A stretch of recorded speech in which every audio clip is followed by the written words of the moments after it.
This is Big Willie Anderson. Check me out on the Behind the Mask podcast. We're talking about my Lineman Academy, the Bengals, the draft, my Hall of Fame chances, and all good stuff on here. Check us out. Man, listen, they got to stay tuned for that. Oh, yeah, we definitely drop some jewels. Willie does, too. Before we get into the episode, make sure you follow us everywhere on social media at the BTM Podcast. Subscribe, click the bell for notifications. You can listen on any podcast platform. Watch us on YouTube. You know we dropping episodes every Tuesday. And remember, on the Behind the Mask podcast, there's only one rule. There are no rules. Let's go. Let's go behind the mask. Yo, welcome back, man, to another episode of the Behind the Mask podcast. Tutan Reyes. What's good, my guy? I know you say you the plus size model and everything, but this man here provides another context to the same plus size model. Let me tell you what he's done. 5-time Pro Bowler. 5-time All-Pro. All-Decade team. Soon to be in the Hall of Fame inducted. We claiming that for the year 2022. Man, y'all give it up, man, for one of the 50th greatest Cincinnati Bengals of all time, offensive tackle, Willie Anderson. The real plus-size model. The real one.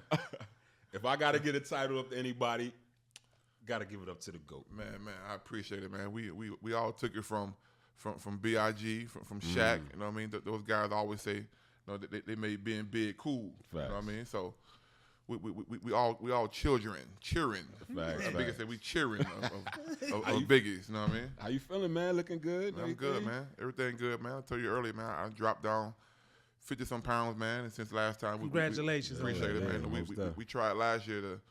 You guys had me on last year. It was a total embarrassment of what I was doing. Trying to film in the basement on my computer.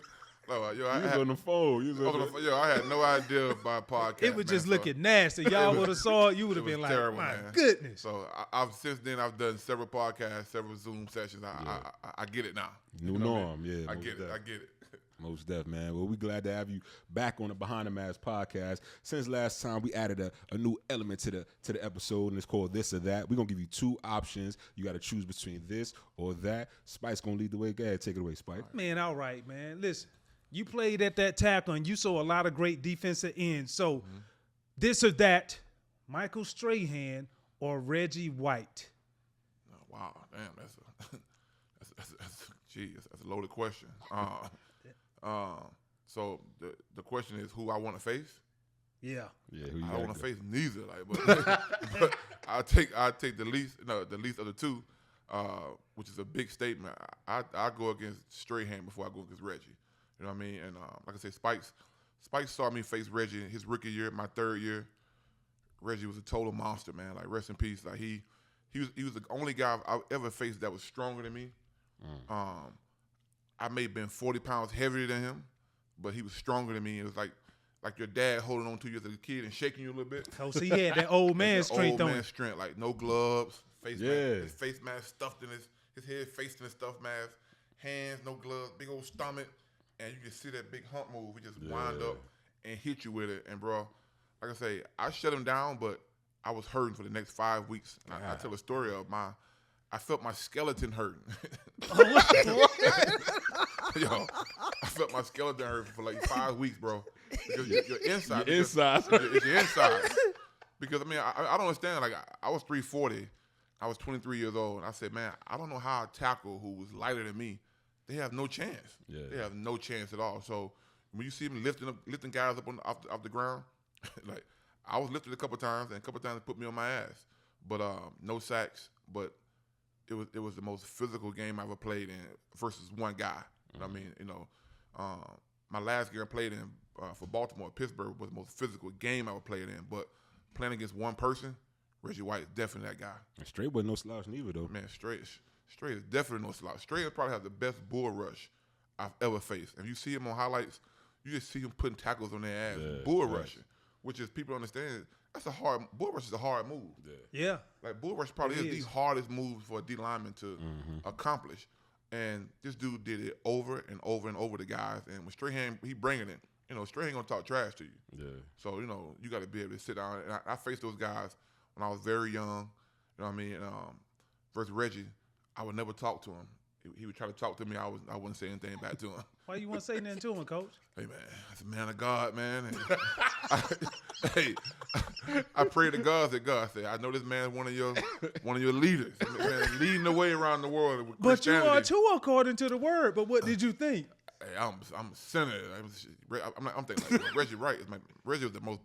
I'm 23 years old. Yeah. And as a kid, I wanted to be Reggie White. So I wanted to be a defensive lineman in high school. I came to high school. I told my coach, I said, "Yo, I'm playing a defensive line because I'm like not playing no O-line because girls don't know who offensive linemen are, especially back in 1989. You know what I mean? So I'm like, yo, I'm trying to be Reggie White or Bruce Smith. So come my third year in the league, I'm facing this dude, and I'm like, God, dog, this who I wanted to be.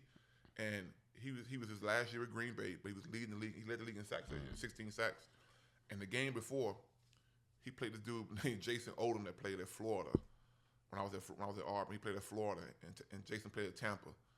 And you can only imagine the words Chris Berman was using on the Sunday night highlights. I came home, watched the game. The minister of defense, and he had to put Jason Odom on his head at least 3-4 times. Right. And so our staff, I'm mad at my staff at the Bengals because they thinking like you do the same thing to me. Yeah. I kind of thought that, but I'm like, I got a good plan against. I want to see it. Yeah. But I was the only person that believed that plan. My head coach didn't believe it. My head coach got in the papers and said, "Hey," they said, "Willie said he had a good plan. He has a good plan against Reggie." My head Bruce Cosby says, "Well, everybody has a good plan against Reggie until Reggie does Reggie."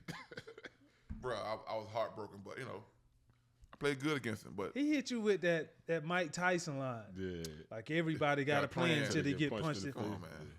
Loser, Damn you, Bruce. Loser talk, bro. You know what it is. Yeah. Oh, that's right. He the same one quit on us 2 years later. Loser talk, bro. Man. Loser talk. Yeah. Oh, man. All right. This or that. So, I got my juice shirt on. You know what I'm saying? Rocking with a little Tupac today. But, GOAT, greatest of all time rapper, Biggie or Tupac? Damn, another loaded question, man. Like, both guys mean so much to hip-hop. I always say Pac is, if you compare both those guys to gangsters, Pop is a gangster that come in and shoot the whole bar up. Biggie comes in with the silencer on, with the trench coat, give him a little shot, pop, and walk out. You know what I mean? Both guys meant so much. Meant so much to hip hop, man. Like Pac being a story, inspirational for the youth at the time. We all looked up to Tupac because he was kind of rebellion, but he also taught us some things.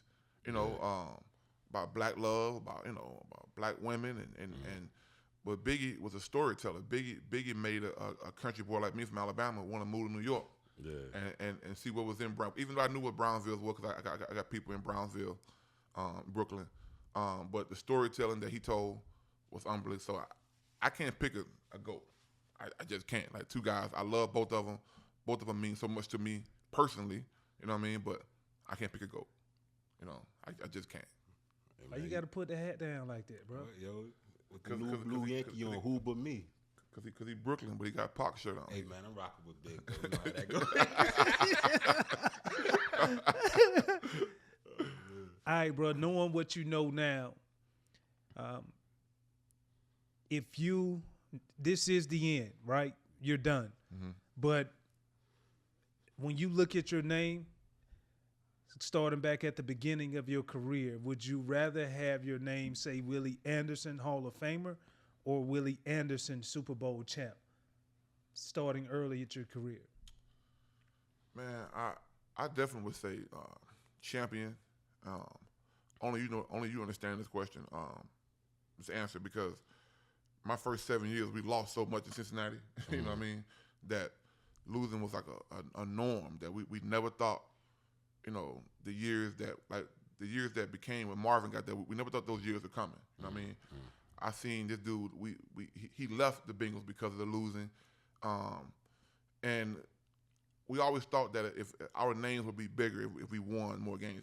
Takeo now we won early on. I see because I came in the league. We won 8-8, and I'm like, yo, this okay. It's 8-8. If we had won one more game, we become the Jaguars, who went 9-7 that year and went to the championship game, 97.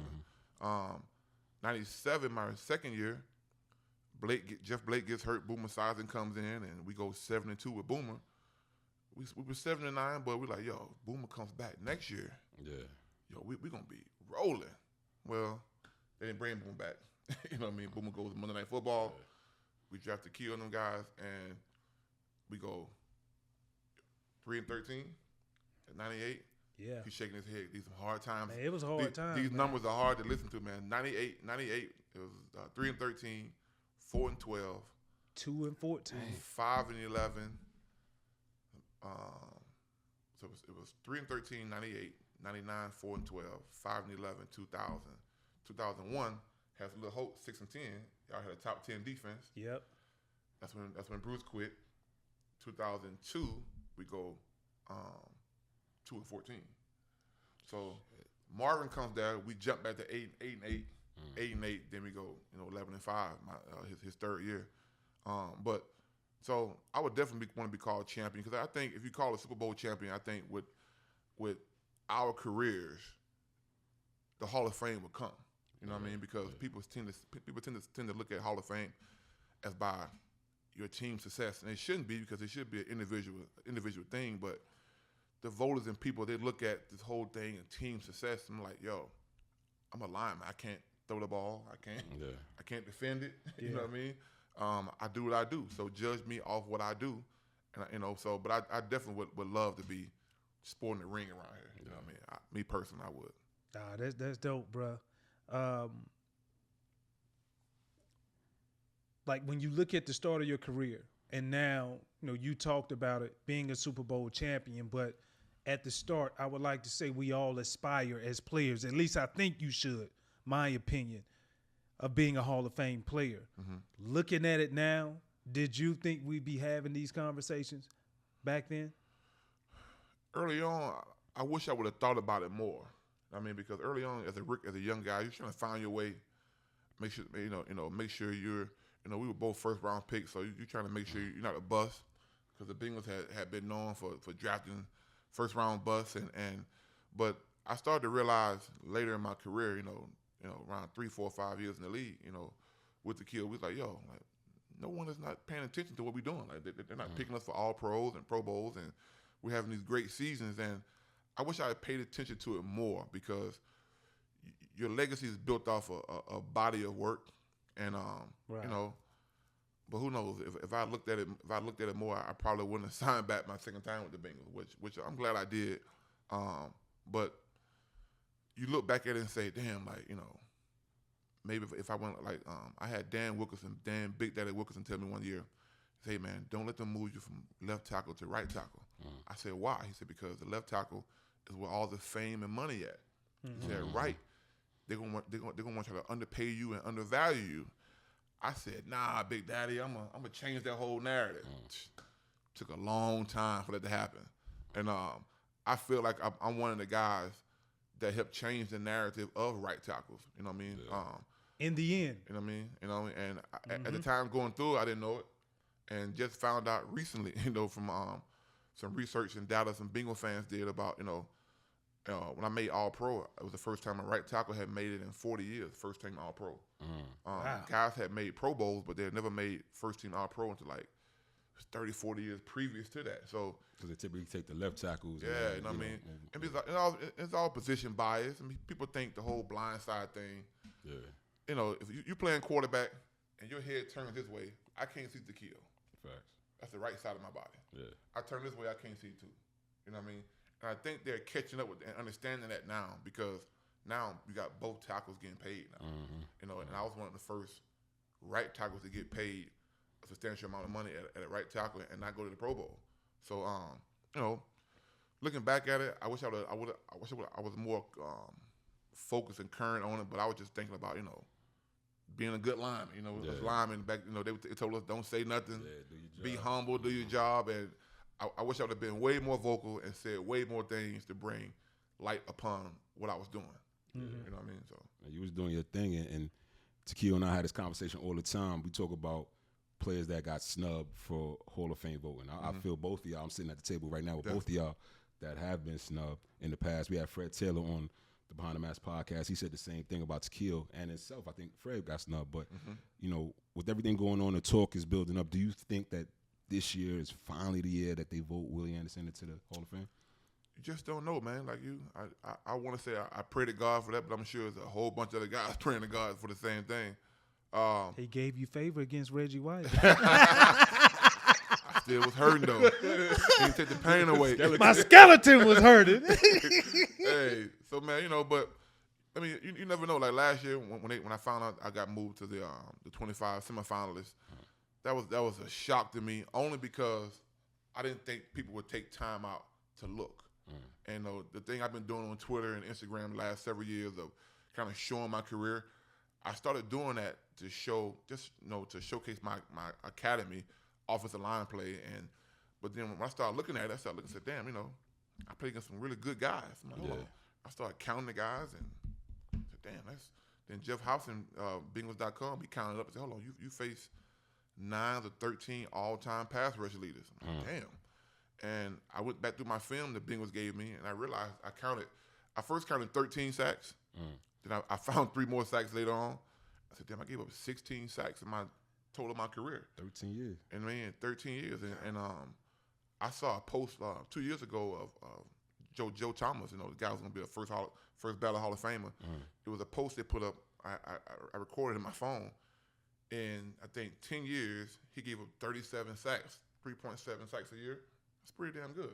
I mean, but I was giving up, less than that, And I'm like, well, damn, like, does anybody want to see this? Yeah. And because I kind of told myself, he know this. I was like, man, they ain't going to look at us. Hold on, man. So you just said out of 13 years of playing, you only gave up 16 sacks. 16 sacks. But then you look at some other guys, what they were celebrating their careers, and their stat line showed less years and gave up more sacks, 20 sacks, 30 sacks. Yeah, I mean, Tony Baselli, who's a great left tackle, been a Hall of Fame finalist last 2 years. Tony's agents, I have the same diagram with him. They put a diagram up, promote him for the Hall of Fame. It was a good diagram, and it was kind of like the same thing, about 20-something, 30-something sacks. And I was like, he played 5 years. I'm like, 5, 6, 7 years, I think. But I'm like, well, damn, I get somebody to start showing what I've done, because I've been so quiet my whole time, and now we're done. Once you get done, NFL players know this. Once you get done, if you're not one of the guys, if you're not fortunate enough to play for a team who keeps history alive, you go by the wayside. So the guys who don't recreate themselves through social media or things like what you guys are doing, you never get heard from again. You know what I mean? Because the world's going so fast, and the NFL is definitely will leave you behind. Yeah. And you start thinking about it, like my first couple of years on the ballot, I didn't think nothing. You know what I mean? I'm like, oh, whatever. They pick out names like every year, and but to get moved to the 25 semifinals, I was like, well, damn, maybe it is hope. Real, yeah. I mean, maybe it is hope for all us ex-Bengals, Takeo, Corey Dillon, Ocho, Ken Riley, and Ken Anderson, guys who put up big time football numbers back in the 80s, and that kind of scares you in itself. Like, damn, you got a guy like Ken Riley, who was an all-time great numbers wise interceptions. The only guys that are in front of him, interception-wise, are all in the Hall of Fame with Ken Riley. So it gave me some hope last year, but you, again, just never know what the voters – we hope the voters pay attention to all of our careers, and I hope they pay attention to mine and see if you really look at game for game and go ask the Hall of Fame players. Go ask the Strahans and the Peppers and the Terrell Suggs and Jason Taylor and these guys and Warren Saps. Ask them, should I belong there? And I think they'll say, yes. He does. This is Michael Strahan, 15-year NFL vet. I'm throwing my hat in the ring for Willie to be elected into the Pro Football Hall of Fame. Bro, I think it's a great testimony to mindset. Mindset is everything, man. It really it takes you over the notch. You talked about Tony Baselli, Jonathan Ogden, Willie Roaf, Walter Jones, all came. I call that the golden era of tackles. And when you look at it, a lot of they got there really, they're just due. You playing in a small media market. I go back to mindset. Like, what was it that kept you going? Knowing that the bad seasons that you talked about, probably only winning 13 total games in a 5-year time span. Well, the same thing I tell, my players now in my academy. Self-pride is a big thing, Spikes, you understand that more than anybody. During those hard times we were playing, we really felt like that we were top 5 in our positions. I mean, if you broke our stuff down, you were top 5 right there with Ray Lewis, and if you broke my film down, I was right there with the guys you named, with the John DeOgdas and the Paces and the all those guys. So I felt like that because we all live in Atlanta too, and we would see these defensive players around here. And back when Spikes and I was hanging out, we would see these guys, and my pride was, when them guys see me, they gonna like, we beat the Bengals, but I couldn't do shit against Big Willie. And that was a pride thing for me, man, because that's the only thing you got when you're losing. You play for self-pride, and you always know, we all know this being NFL players, that film is going to always be on you, and your film should tell a story of who you are. So my film got turned on. I wanted people to say, hey, man, we beating the Bengals, but whoever's going to be on Big Willie is going to be hell to pay that day.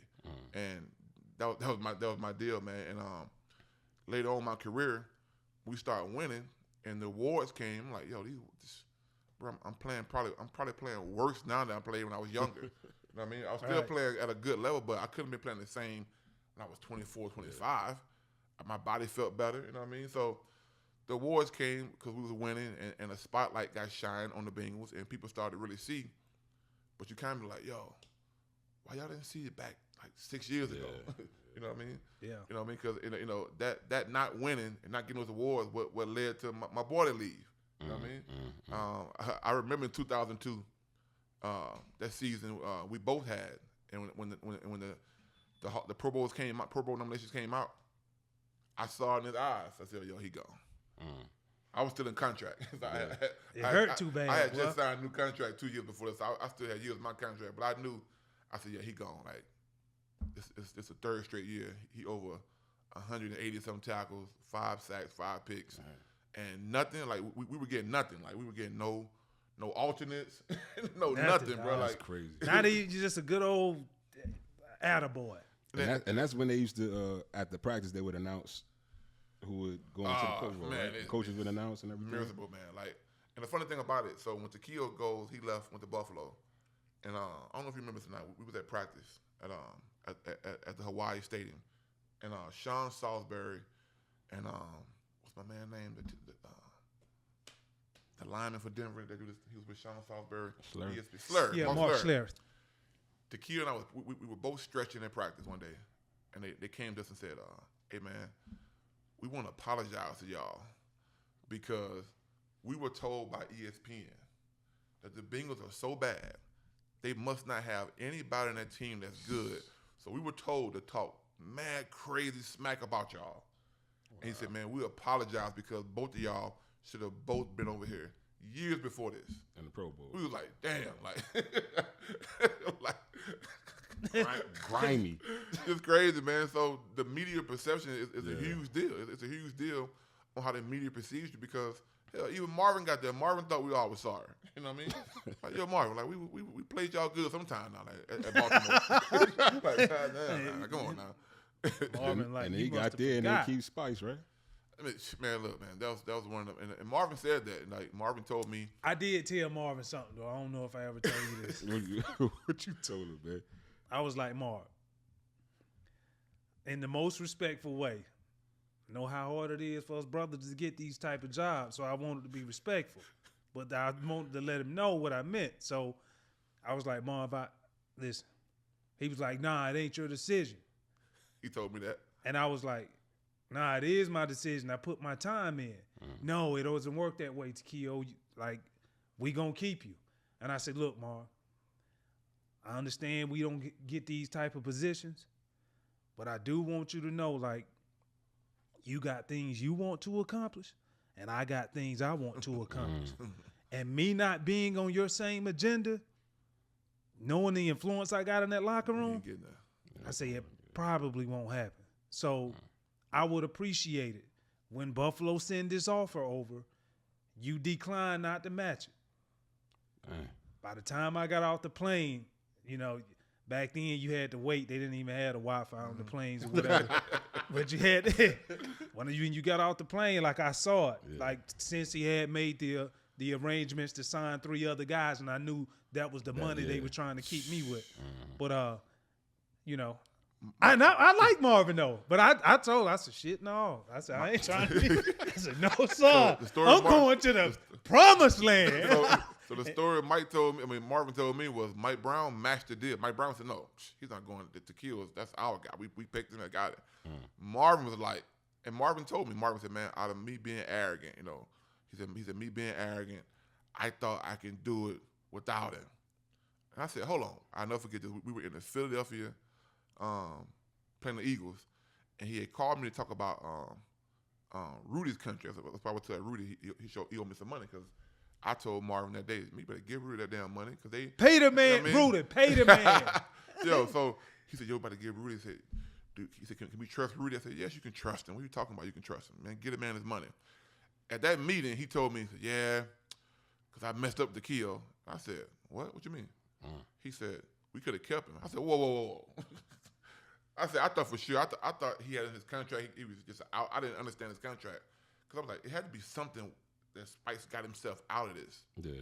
But it was Marvin thinking, after he told him what he told him, he's like, nah, I'm going to do it without him. And, you know, Marvin, I guess you can say Marvin found a Pro Bowler in Burfict, but it took a long time to find another Pro Bowl linebacker that had the charisma and the leadership that, if you know, no doubt, if Spikes was on those teams, we win the playoff games. Yeah. We got there.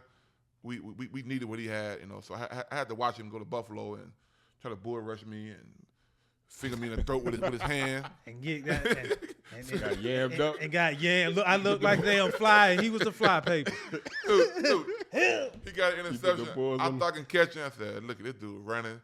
And I saw him, he scored a touchdown. Spike scored a touchdown on us. And I saw him throw that ball back with all the anger he had in his body from Chandlerville, Georgia. He threw it all, he tried to bust it down. I said, yo, why you throwing the ball so like you hate us now? Like, I fucking did. I always wanted to say that, dog. I was just like, I had that ball in my hands too. I was like, that 2-14 season I had, I was like, fuck you. I didn't care. I said, damn, yo. I'm running behind him, right? I'm like, yo, dude got a lot of fucking anger in his heart. Like, yo, what's this dude now? You don't like this no more. Oh, to the point to where, how about this right though? We played y'all again, right? Yeah. A year later, right? 2 years later, I think. A year later, maybe. We played y'all. You scored a touchdown at Cincinnati, but we played y'all again at Buffalo. Early in 2004, I think it was. Because y'all all had the damn mobile homes. And that's right. Yeah, we sure did. I wouldn't come out the bus. We sure did. He feeding the whole team. That's my brother now. He feeding our team. Yeah. He didn't beat us. Because the Bengals we were still trying to win the Marvin. We started winning late, but early on in Buffalo, he beat the shit out of us. And he got all the Buffalo Bills got mobile homes. He got a big grill outside. He feeding them out. I'm on the bus. I'm hungry as hell. I said, I'll be damn if I go out this bus and eat this goddamn barbecue. I seen guys getting on the bus. They had food. I was like, sell all that motherfucker. I'm hungry though. I'm like, damn. We got in the plane. I was like, I'm hungry as shit right now. I should got some of the damn food for Spikes. I had some of your favorite too. I knew that. I saw it. He couldn't even come fellowship with his boy. I wouldn't go out there, bro. I couldn't do it. Man, that's tough. I couldn't do it, dog. Like the same way he felt how he on that touchdown run for the same. Because that's my boy though. It was. I'd love. And I was really mad more that he had left. I'm like, yo, because we didn't turn to the Bengals until like we was getting better. Actually later that season we started to get better, and then the 2005 season was a real good season for us. But I was mad my boy left. I'm like, yo, I'm not going outside this bus to eat this damn barbecue. He gonna beat our ass, then serve us barbecue. I gave him some watermelon. I said, I know Spikes. I don't eat this, boy. I said, I know Spikes. This is all a tactic. I'm not doing it. No, I'll see you later. I know it. You were not expecting to see me right now. Listen, the episode is so good, shout out to Willie Anderson, that we got to break it up into 2 parts. So what exactly does that mean? Well, it means that number 1, you got to click the bell for notifications. That means you must subscribe. Next, you got to share the content because we like the love. Last but not least, When you do both of those, you are guaranteed to be engaged and entertained to hear about why Big Willie will be inducted into the Hall of Fame in the year 2022. Man, y'all stay tuned, man. We coming with that heat.